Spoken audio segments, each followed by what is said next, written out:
दोस्तों, सोशियोलॉजी के टॉपर्स के मुंह से तो आपने बहुत बार सुना होगा कि उन्होंने स्लीपी के रिसोर्सेज यूज किए। तो लेकिन ऐसे भी कुछ टॉपर्स हैं जो सोशो ऑप्शनल से नहीं है। वो क्यों स्लीपी का नाम लेते हैं? दोस्तों, हम स्लीपी क्लासेस में जीएस एक्सटेंसिवली कवर करते हैं। ना सिर्फ यूट्यूब में डेली 4 वीडियोस आते हैं दोस्तों वहां पर, बल्कि हमारे पेड मॉड्यूल्स हैं। आज भी भारत के most cost effective paid modules systematically coverage करते हैं पूरे जो जीएस को, एंड मेंटरिंग भी अब तो शामिल है। दोस्तों, मैं आपको इनवाइट करता हूं इस पूरी जर्नी में जो कि भारत के ग्रास रूट से क्रिएट कर रही है अब toppers. Hello friends, I hope you are doing well. My name is Prem Pranjal and I have secured All India Rank 3 in UPSC CAPF Assistant Commandant Exam 2022. This was technically my second attempt, but first with preparation. In this video, I plan to share my approach and strategy towards this examination.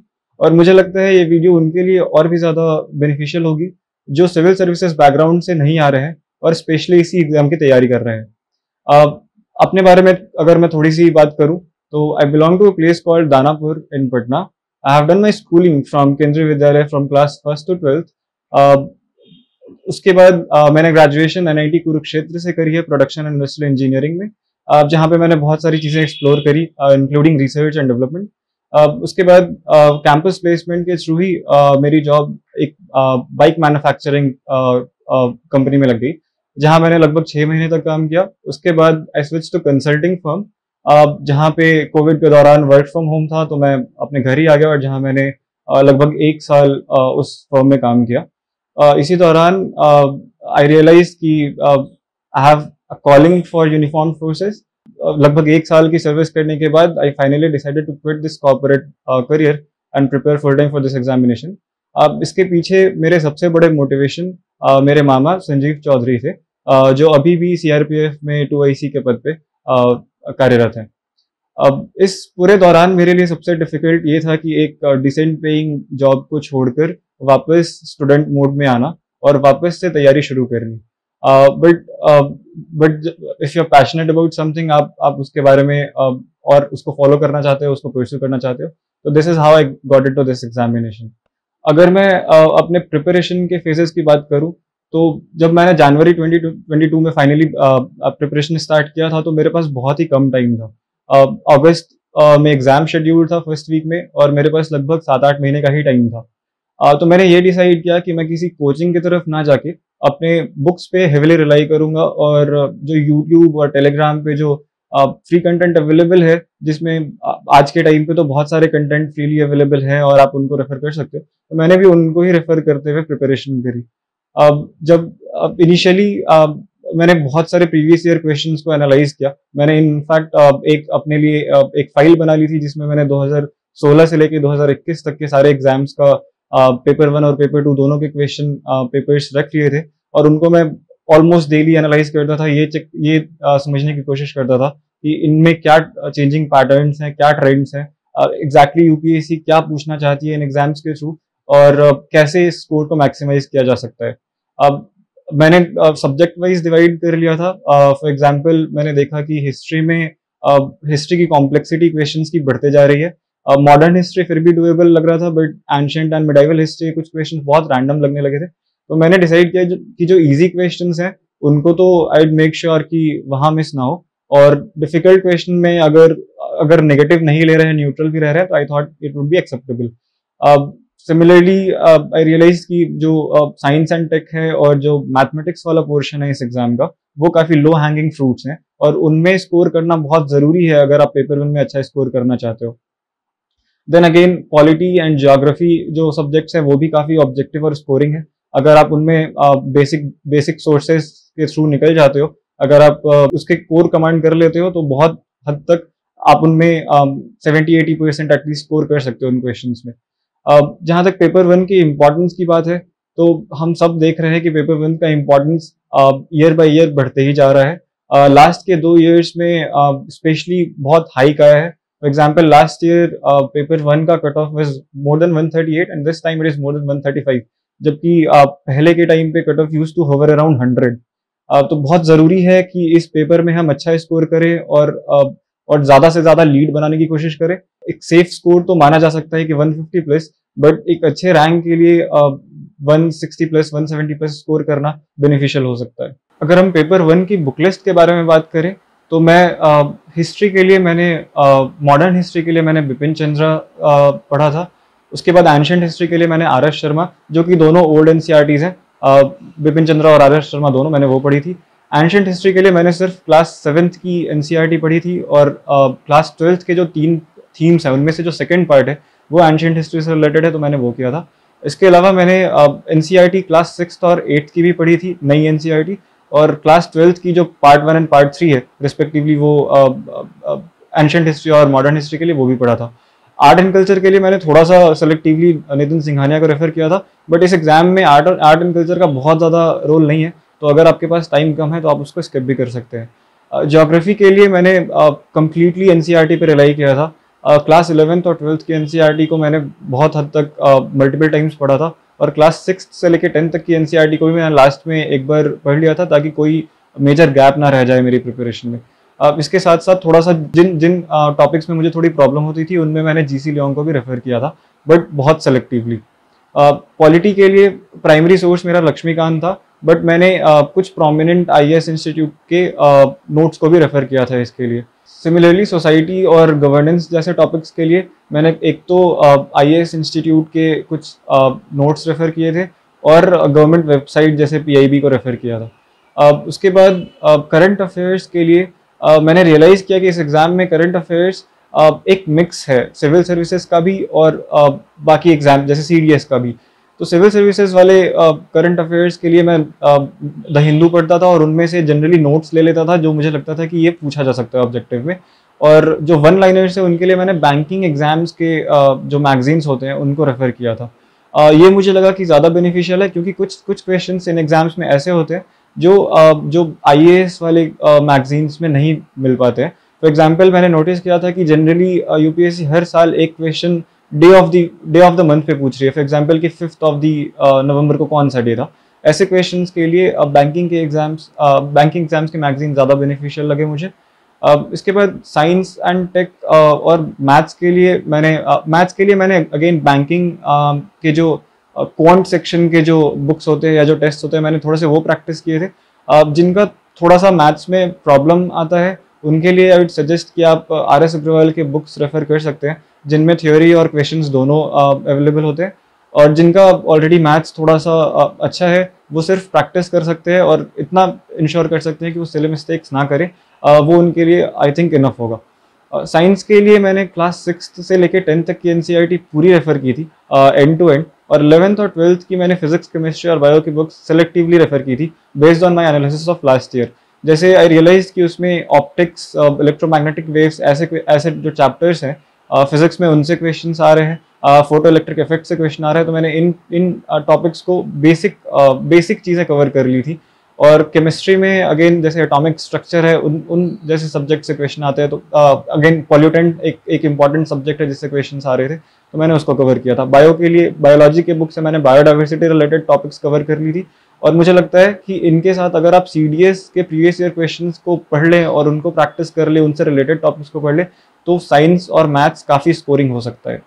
अब अगर paper 2 की बात करें तो paper 2 एक बहुत important role play कर रहा है अब के एग्जाम्स में, बिकॉज पेपर 2 एक ऐसा सब्जेक्ट है जहाँ पे आप अपने आप को एक्सप्रेस कर सकते हो, अपने नॉलेज को विदाउट एनी बाउंडेशंस दिखा सकते हो इवैल्यूएटर को। पेपर 2 में एक इम्पॉर्टेंट बात ध्यान रखने वाली ये है कि उसमें आप मिक्स लैंग्वेज यूज़ कर सकते हो। फॉर एग्जाम्पल जो एस्से वाला सेक्शन है उसमें आप इंग्लिश या हिंदी दोनों में से किसी में भी आंसर कर सकते हो, और बाकी जो 120 मार्क्स है जिसमें कि आर्ग्यूमेंट्स, रिपोर्ट राइटिंग, प्रेसी और ग्रामर और कॉम्प्रिहेंशन है, उसमें आपको इंग्लिश में ही मैंडेटरीली आंसर करना है।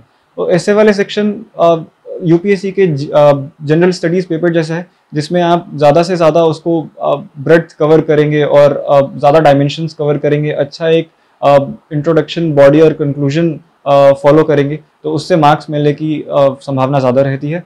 वहीं जो सेकंड पार्ट है इसका जिसमें इंग्लिश है, जिसमें कि काउंटर आर्गुमेंट्स और रिपोर्ट राइटिंग है, इसमें बहुत ज़रूरी है कि आपके ग्रामेटिकल मिस्टेक्स ना हो। उसमें सेंटेंस फॉर्मेशन सही होने चाहिए, ग्रामेटिकल मिस्टेक्स मिनिमम होने चाहिए, उससे ही ज़्यादा चांस है कि आपके स्कोर बढ़ जाए। इस एग्ज़ाम में मैंने ये भी नोटिस किया कि जो ग्रामर का सेक्शन है वो एक लौता सेक्शन है पेपर 2 में जिसमें अगर आप ऑब्जेक्टिवली आंसर करें, जिसमें अगर आपके आंसर सही हैं तो आपके मार्क्स पूरे मिलने की संभावना है। तो मैंने बहुत ज़्यादा मेहनत करी थी ग्रामर सेक्शन के लिए, जो 25 मार्क्स उसके होते हैं उसके लिए। मैंने जो ग्रामर के बेसिक बुक्स होते हैं ऑक्सफोर्ड के, उनको रेफ़र किया था। मैंने प्रीवियस ईयर क्वेश्चंस सारे रेफ़र किए थे कि वो किस तरह के क्वेश्चंस पूछते हैं। जैसे जनरली वॉइस से, नरेशन से, सेंटेंस फॉर्मेशन से क्वेश्चंस आते हैं, तो वो मैंने स्पेशली प्रैक्टिस किया था। इनफैक्ट मैंने लास्ट के 5 साल के क्वेश्चंस प्रैक्टिस किए थे ग्रामर के लिए। सिमिलरली मैंने फिर प्रेसी राइटिंग प्रैक्टिस करी थी लास्ट के 3 साल के क्वेश्चन के लिए, लास्ट के 3 साल के क्वेश्चन पेपर से। और फिर रिपोर्ट राइटिंग और आर्ग्यूमेंट सिमिलरली मैंने प्रैक्टिस किया था। बट इसमें एक ये भी ज़रूरी है कि जनरली जो एसे और रिपोर्ट और आर्ग्यूमेंट्स होते हैं, उनमें जो टॉपिक्स होते हैं वो करंट रिलेटेड होते हैं या फिर सोसाइटी रिलेटेड होते हैं। तो जो आप पेपर 1 में सोसाइटी के लिए थोड़ा बहुत पढ़ते हैं और पेपर 2 के लिए स्पेशली भी पढ़ सकते हैं, उनका बहुत हेल्प हो जाता है इसमें। अब मैंने क्या किया था कि मैंने बहुत सारी थीम्स आइडेंटिफाई कर ली थी इनके लिए, जैसे कि कैपिटल पनिशमेंट उस टाइम पे बहुत न्यूज़ में चल रहा था, तो मैंने कैपिटल पनिशमेंट पे एक थीम तैयार की थी कि अगर इससे रिलेटेड कुछ आएगा तो मैं कैसे आंसर करूंगा, बेसिक पॉइंट्स मेरे क्या होंगे। Similarly women in armed forces, और मुझे याद है कि विमेन इन आर्म्ड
अब इसके नेक्स्ट कंपोनेंट की बात करते हैं, जो है physical standard test, physical efficiency test और मेडिकल स्टैंडर्ड टेस्ट।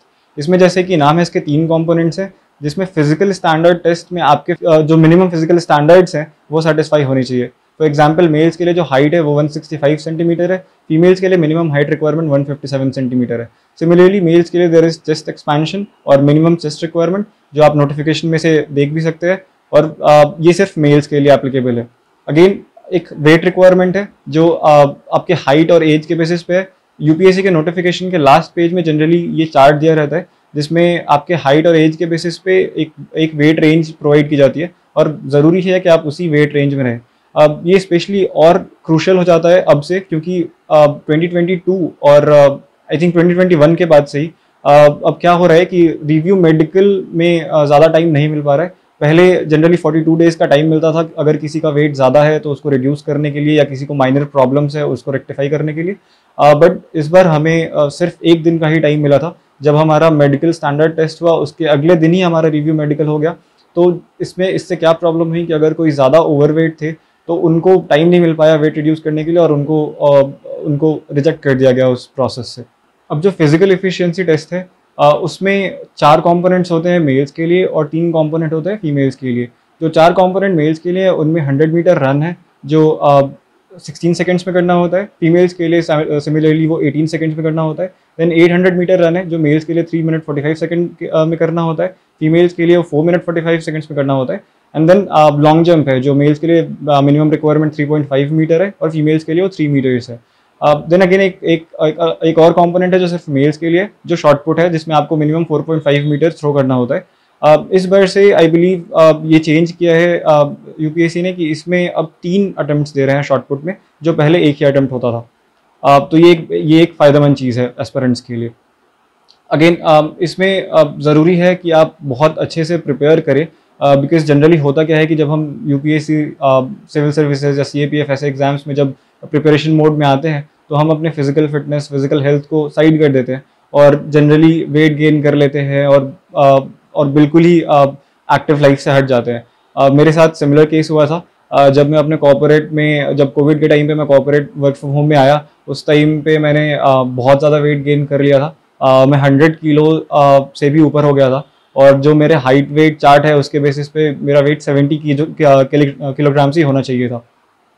जब रिटर्न का रिजल्ट अनाउंस हुआ तो मुझे याद है आई गेस 16 सितंबर वो डेट था जिस दिन रिटर्न का रिजल्ट अनाउंस हुआ था, और अपना लिस्ट में नाम देख के मुझे खुशी और डर दोनों का एहसास हुआ था, क्योंकि एक तरफ तो खुशी थी कि मैंने रिटर्न क्वालिफाई किया था, दूसरी तरफ उस दिन भी मेरा वेट लगभग 100 किलोग्राम के आसपास था और मैंने रियलाइज़ किया कि मेरे पास सिर्फ 2.5-3 महीने बचे थे जिसमें मुझे अपने वेट को लगभग 25-30 किलो तक रिड्यूस करना था। उसके बाद से मैंने अपना फिजिकल फिटनेस पे काम करना शुरू किया। शुरू में रनिंग करने जाता था तो बिल्कुल भी रनिंग नहीं होती थी। 100 मीटर्स भी कंप्लीट करने में भी प्रॉब्लम होती थी। 800 मीटर्स कंप्लीट करने में 5 मिनट और उससे भी ज़्यादा टाइम लग जाता था। बट धीरे धीरे इंड्योरेंस बिल्ड किया मैंने और लॉन्ग रनिंग का सहारा लिया। 10 किलोमीटर 12 किलोमीटर की रनिंग डेली लगभग करने लगा मैं। बट मुझे इसके साथ साथ ये भी रियलाइज़ हुआ कि शायद इतना भी सफिशिएंट नहीं था करने के लिए, तो फिर मैंने स्विमिंग का सहारा लिया। पहले मैंने स्विमिंग सीखी इसके लिए और फिर स्विमिंग भी करने लगा। तो लकीली लगभग नवंबर एंड के आसपास तक मेरा वेट 75 के आसपास हो गया था। बट उसमें एक प्रॉब्लम ये हुई कि उसी दौरान लॉन्ग जंप की प्रैक्टिस करते टाइम पे मेरा एंकल ट्विस्ट हो गया और उधर हल्का स्ट्रेस फ्रैक्चर आ गया, जिसके वजह से ऐसा हो गया था कि 9 दिसंबर को मेरा ओरिजिनली फिजिकल टेस्ट शेड्यूल था एसएसबी गोरखपुर में, बट डॉक्टर ने ऐसा बोल दिया था कि मैं कम से कम 10-12 दिन तक चलने के कंडीशन में भी नहीं रहूँगा। बट लकीली कुछ लोगों के लिए अनलकीली, बट मेरे लिए तो बहुत लकी रहा कि दिल्ली हाई कोर्ट का उसी टाइम पे स्टे आ गया एक दूसरे केस में, और उसके वजह से पोस्टपोन हो गया फिजिकल टेस्ट 2 महीने के लिए। इस बीच मैंने रिकवर किया, फिर मैंने वापस से स्ट्रेंथ गेन किया और मार्च में जब फाइनली फिजिकल टेस्ट हुए तो मैं उसमें क्वालिफाई कर पाया। तो जो एस्पिरेंट्स हैं जिनके पास अभी टाइम है या जो ऑलरेडी प्रिपरेशन मोड में है, तो मैं उनको बोलूँगा कि आप एटलीस्ट आधा घंटा अपना दिन का दें और थोड़ा सा ब्रिस्क वॉक ही करें या थोड़ा जॉगिंग करें, थोड़ी रनिंग करें, थोड़ी फिजिकल फिटनेस को मेंटेन करें ताकि लास्ट के मोमेंट में ऐसी प्रॉब्लम्स ना झेलनी पड़े। Then again medical standard test के लिए कुछ कंपोनेंट्स उसके ऐसे हैं जिसको आप थोड़ा सा ध्यान दे सकते हैं। फॉर एग्जांपल हीमोग्लोबिन लेवल और ये ऐसी चीज़ें हैं, नॉकनीज और हाथ के कैरिंग एंगल्स, जो चीज़ें हैं, जो बेसिक चीज़ें हैं, वो आप चेक कर सकते हैं, किसी गवर्नमेंट डॉक्टर से चेक करा सकते हैं कि आपके वो जो बेसिक चीज़ें हैं उनमें प्रॉब्लम ना हो, बिकॉज वो टॉलरेट नहीं करते हैं बहुत ज़्यादा मेडिकल स्टैंडर्ड टेस्ट में। अदरवाइज जब मेरा टाइम था तो मैंने थोड़ा एक गवर्नमेंट डॉक्टर को अपने एक प्री मेडिकल जैसा करा लिया था, उनको बेसिक चीज़ें दिखा ली थी कि कोई ऑब्वियस प्रॉब्लम तो नहीं है मेरे में, और मैंने ब्लड टेस्ट भी कराया था पहले ये देखने के लिए कि कोई ज़्यादा डेविएशंस ना हो नॉर्मल से, क्योंकि मैंने बहुत ज़्यादा वेट लूज़ किया था और मुझे डर था कि हो सकता है कि जो वाइटल्स हैं वो थोड़े बहुत ऊपर नीचे हो गए हों। बट जो लोग ऑलरेडी फिट हैं उनके लिए ये सब चीज़ करने की ज़रूरत बहुत ज़्यादा नहीं पड़ सकती है, बट जिनको अगर अपने पे थोड़ा सा डाउट है और वो चाहते हैं, वो श्योर होना चाहते हैं, तो उनके लिए बहुत जगह है जहाँ पे आप प्री मेडिकल टेस्ट ले सकते हो, तो आप वहाँ पे चेक करा सकते हो। अब लास्ट कंपोनेंट की बात करते हैं जो इंटरव्यू है। इंटरव्यू जनरली हम कॉमन टर्म्स में इंटरव्यू बोल देते हैं, बट यूपीएससी उसको टेक्निकली पर्सनैलिटी टेस्ट बोलती है, और वो पर्सनैलिटी टेस्ट ही है जिसमें आपकी बहुत सारे एस्पेक्ट्स पर्सनालिटी के टेस्ट होते हैं कि आप कितना काम है, कितना ज़्यादा सोच सकते हैं स्ट्रेस वाले कंडीशंस में, आपकी ऑनेस्टी इंटीग्रिटी कितनी है, आप में लीडरशिप क्वालिटी क्या है, आप डिसिप्लिन है या नहीं है, ये चीज़ें चेक होती है रादर देन नॉलेज। और ऑलमोस्ट सभी जो भी एक्सपर्ट्स हैं वो बोलते हैं इस बात को कि UPSC interviews are not about knowledge but rather about your personality. ये चीज़ मैंने रियलाइज़ भी किया जब मैं इंटरव्यू में अपीयर हुआ। वो जो पूरा बोर्ड था बहुत ही कॉर्डियल था, और इंस्टेड ऑफ ये कि बहुत ज़्यादा फैक्चुअल क्वेश्चंस पूछे जाए, मेरे से बहुत ज़्यादा डिस्कशन ओरिएंटेड क्वेश्चंस पूछे गए। For example India US deal उस समय चल रही थी, तो उसके रिलेटेड और उसके इम्प्लीकेशंस क्या हैं, नॉट कि वो डील क्या है बट उसके इम्प्लीकेशंस क्या है, उस पर ओपिनियन क्या है, इंडिया को और क्या करना चाहिए अपना टेक्निकल डाइवर्सिफिकेशन के लिए। सिमिलरली मेरे opinion on defence expenditures and social security, then बहुत सारे क्वेश्चंस मेरे डैफ से थे। तो मैं बोलूँगा कि जो इंटरव्यू के प्रिपरेशन कर रहे हैं उनको अपने डैफ पे स्पेशल फोकस करना चाहिए। उन्होंने जो भी चीज़ें लिखी हैं एटलीस्ट वो जस्टिफिएबल होनी चाहिए, उनका रेशनल उनके पास तैयार होना चाहिए। अगेन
लास्टली मैं एस्पिरेंट्स को यही बोलूँगा कि इस एग्ज़ाम के 3 सबसे इम्पॉर्टेंट एस्पेक्ट्स हैं जिन पे अगर आप कंट्रोल कर लोगे तो बहुत बहुत हद तक पॉसिबल है कि आप बहुत अच्छा परफॉर्म करोगे। उनमें फर्स्ट मैं मानता हूँ कि प्रीवियस ईयर क्वेश्चन का एनालिसिस और उसको समझना, इस एग्ज़ाम के डिमांड्स को समझना, ये समझना कि ये एग्ज़ाम सिविल सर्विसेज एग्ज़ाम से कैसे डिफरेंट है और कैसे सिमिलर है, सिमिलरली एग्ज़ाम सीडीएस से कैसे डिफरेंट है और कैसे सिमिलर है। इसके लिए आई वुड सजेस्ट कि आप तीनों एग्जाम्स के सिविल सर्विसेज एग्जामिनेशन के प्रीलिम्स और प्रीलिम्स का पेपर, सीएपीएफ एग्जामिनेशन का पेपर 1 और सीडीएस के प्रीवियस ईयर क्वेश्चन को देखें और उनको एनालाइज करें। सेकंड मैं ये बोलूँगा कि रिवीजन बहुत इंपॉर्टेंट है क्योंकि सिलेबस बल्कि है और बहुत हद तक पॉसिबल है कि आप सिलेबस कवर करते जाए और रिवीजन ना हो पाए, जिसकी वजह से एग्जाम में रिकॉल करना मुश्किल हो सकता है। और थर्ड मैं बोलूँगा प्रैक्टिस सबसे इंपॉर्टेंट कंपोनेंट है, खासकर पेपर 2 के लिए। जितना ज़्यादा आप प्रैक्टिस करोगे उतना ज़्यादा पॉसिबल है कि आप अपने आंसर्स को उतना और ज़्यादा इम्प्रूव कर पाओगे और अपीलिंग बना पाओगे इवैल्यूएटर के लिए। इसके साथ मैं ऑल द बेस्ट विश करूँगा सारे एस्पिरेंट्स को, and I hope you make it through this examination. Thank you.